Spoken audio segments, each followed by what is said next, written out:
band that everyone loves and not everyone hates. And nobody hates. Jack Off Jill. Jack Off Jill is like a big part of me, and not just because of their style and not just because of their aesthetic. It's because just listen to their music. It is really good.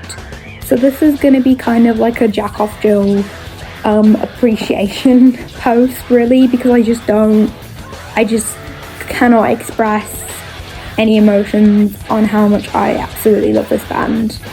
So yeah.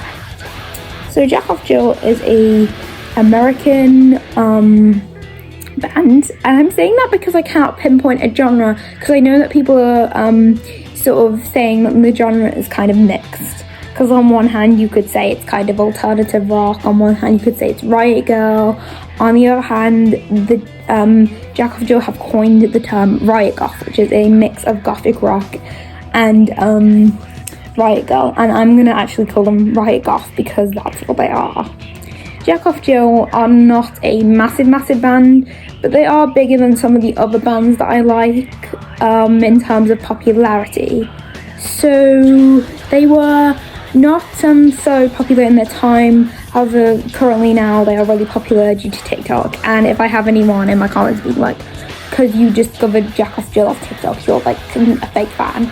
A lot of people, there is a sort of fan supremacy in the Jack Off Jill fandom of like fans who discovered them through like Tumblr and like not TikTok, but I think that's kind of wrong, because it's kind of bad to just say that someone is not a fan because they discovered it through another medium.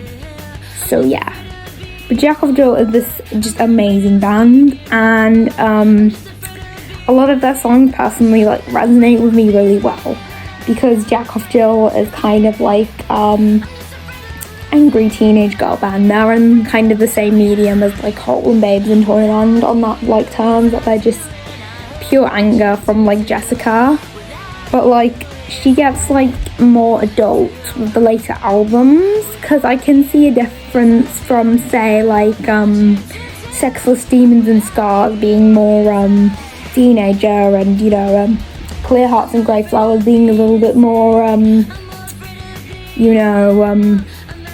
grown up and matured. Maybe it's older teenager and younger teenager, maybe a comparison for that. However, I think that it personally shows their development, and also maybe the development of someone from teenager to adult. So yeah, Jack Off Jill have sort of also reigned for their styles, and I mentioned the styles briefly at the start, and I mentioned how they had this sort of Riot Goth style. Well, that kind of extended to their personal aesthetic. It's a mix of kind of edgy fashion to sort of colourful, I guess, fashion a little bit. I mean, they incorporate a lot of bright colours like red, and I'd say a lot of green, probably yellow. Also a lot of just anything, I guess. Look at the Clear Hearts and Grey Flowers cover and tell me that this band would stick to the normal alternative route of just black. Nope, this cover is colourful, and it leads you to think a lot of just different feelings. I feel like the art style really helps with this, because it's kind of childlike, as Mark Ryden usually does it, but at the same time there's a certain edginess there that kind of just shines through. I mean, look at Jessica's face, look at the other members' face. I mean, it's just there, it's just the edginess is there, but it's not trying to be dark, it's trying to be light-hearted. Like, if you look at Jack Off Jill's lyrics, you will see references to, I guess, kind of rhymes. I guess, like, I'm trying to think of, a song that has a rhyme in it. I don't know, but I think one of them probably When I Am Queen has that line at the end of it, which makes it kind of sound like a nursery rhyme. However, if you look at the composition of songs like Bruises Back in Style, you can see that like that whole song is kind of like a dark, sort of demented kind of rhyme, I guess. That's the best way I can describe some of Jack Off Jill's songs. It's like a nursery rhyme, but a little bit more darker. So that's mostly about their style and aesthetic. A lot of people associate them with the sort of I can't describe it quite. I can't quite put my finger on it. It's kind of a mix of like gothabilly, more goth, some other things there. Kinderwhore is very, very present in Jack Off Jill, surprisingly. I don't think people class them as like a sort of Kinderwhore band, because Kinderwhore bands are more grunge, maybe a little bit punk. However, this band is not. They have their own style, which obviously Riot Goth. And I'd say that the style is Riot Goth. If you wanna talk about the genuine aesthetic, I'd say it was Riot Goth. But again, there is some mixes in there. But yeah, that's mostly the Jack Off Jill style. Their songs are obviously like girl rock, alternative rock, whole, Babe in One style, as I've said before. It's again, it's goth. There's gothic rock in it, and you could definitely kind of see it. I wouldn't class them as a goth band, probably, but it's still there, and you could still very much identify it amongst the very alternative rock style. You can still pick out parts and be like, wow, that is definitely goth. That is maybe a little bit industrial. I did cite the industrial a little bit because a lot of the bands that people recommend, if you like Jack Off Jill, are industrial. Bands like, say, Collide, who have a similar kind of feel to them, are industrial, and you can also pick up on the harsh kind of industrial tone on some songs. But then you have the songs that are more chilled back, which I'd say the song Vivica fits into that quite well. This is a song, and it is their most popular song. However, I think it's popular for a reason, even though the people try and say, fake fans listen to Vivica. Well, I fit into that kind of stereotype because Vivica was how I got into Jack Off Jill. However, it's not my favourite Jack Off Jill song. I'd say that Bruises Are Back in Style, and I guess Kringle could be my second favourite one. I definitely put Kringle up there, but I would also put like Swollen and the My Cat remix. The My Cat remix is really good, by the way. It's one of those songs where the remix is actually kind of better than the original, because I feel like the remix has a more Jack Off Jill kind of vibe to it. But yet again, original is still really good, and it's the only Jack Off Jill song to have a music video, so that's pretty good. The music video is actually really weird, but I kind of like it. But yet again, if we're going to be like not sugarcoating everything I think about this band, I think the music video is kind of lacking in a little bit more creativity. But I won't say anything because it's a very Jack Off Jill coded music video, and it fits perfect with the song. I just think that there could be a little bit more put into there. I mean, I'm not even sure if there's an actual cat shown in it. There might be, I don't know. It's been a long time since I've watched this music video, and I don't think there was a cat in there. I would like it if there was an actual cat in My Cat. But yet again, I think some people have been saying that My Cat might be not be about the cat, and I can see that. So I put that past Jack Off Jill.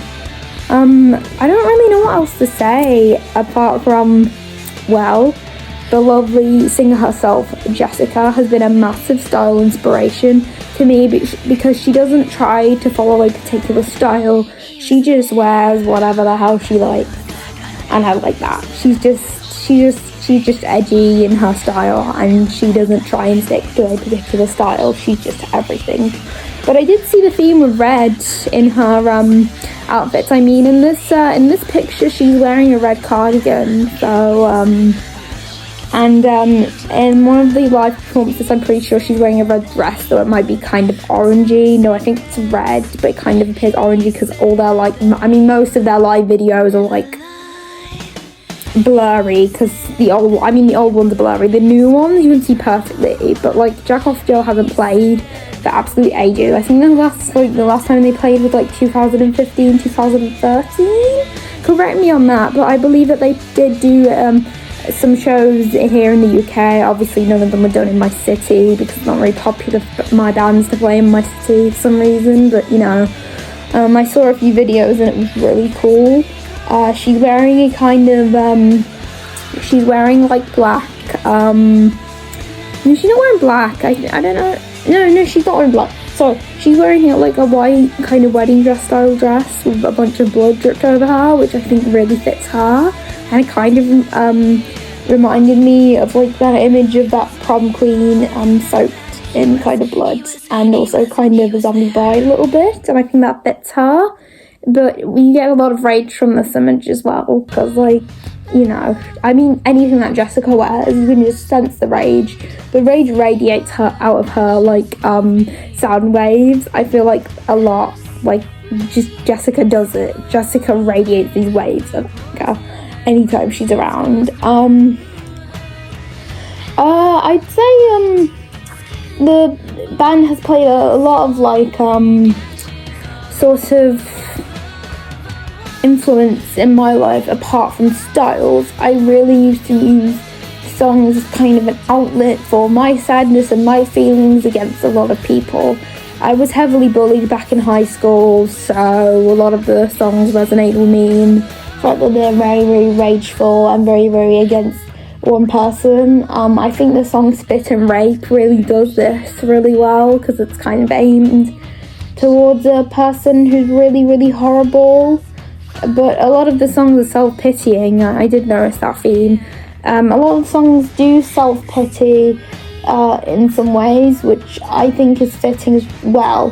However, the self-pitying is less when you get into albums like Clear Hearts and Grey Flowers. It feels like Jessica is reclaiming the power that's hers, and she's sort of directing it towards other people, basically saying, I'm not the problem, you caused me to be like this. A song that really, really communicates it well is Rabiteen, but Rabiteen also has a level of self-pityness to it, because the lyrics, when he lied, I thought he loved me, that definitely feels more like she's blaming herself, but also putting the blame on whoever hurt her. So I'm going to assume that in Clear Hearts and Grey Flowers there might be a balanced out level of self-pity and taking back the power, but I don't know. I definitely see a more blaming points in Clear Hearts and Grey Flowers than I do in Sexless Demons and Scars. That one was just kind of full self-pity to me, but yeah, that one actually really, a lot of self-pity in Sexless Demons and Scars. Songs like Swollen, and I guess you could say Poor Impulse Control, kind of self-pity, but then you have songs like Working With Meat, which is a kind of also revenge song, I guess. It definitely feels like a revenge song. I would not put it past Jessica to make this some sort of revenge song against someone that she doesn't like. So I definitely think that they have developed in that case. They have not put out anything else. They are a dead band, obviously. However, they put out a compilation album, Humid Teenage Mediocrity, which included some unreleased songs which were really good. My favourite, Bruises Are Back in Style, obviously, and Kringle, and I also like French, Kiss the Elderly, and Chocolate and Chicken. That one is underrated, wholly underrated, that song. That song is just never talked about. But also they put out a live album of Strawberry Gashes, which I like a lot. However, I haven't really listened to it just yet, but I really wish they put out some new stuff. But obviously they're not going to put out new stuff because they haven't not been around for a very long time now. However, if you like Jack Off Jill, I could have like 1,000 bands that you might like, because there's a lot of bands that sound like Jack Off Jill. I've just listed some above here. If you want to listen to them, do. I highly recommend that you do. However, if you don't, well, don't. And also, they may not be exactly Jack Off Jill, but inspired. A lot of the bands that people recommend to people because they like Jack Off Jill are not solely Jack Off Jill. I don't think you can recreate Jack Off Jill perfectly. They're just kind of bands that sound like Jack Off Jill. I recommend looking at Death Rock Fairy's post. Albums you might like if you like Clear Hearts and Grey Flowers, because I think a lot of people are listening to Clear Hearts and Grey Flowers, but not exploring the rest of the Jack of Jill discography, and also not exploring bands that sound like Clear Hearts and Grey Flowers. I highly recommend you look at her post. But also, yeah, check out the bands, and this was my piece dedicated to Jack of Jill and their whole Empire of Rage. That is a little bit cheesy, but I don't care. It describes Jack of Jill perfectly. Goodbye.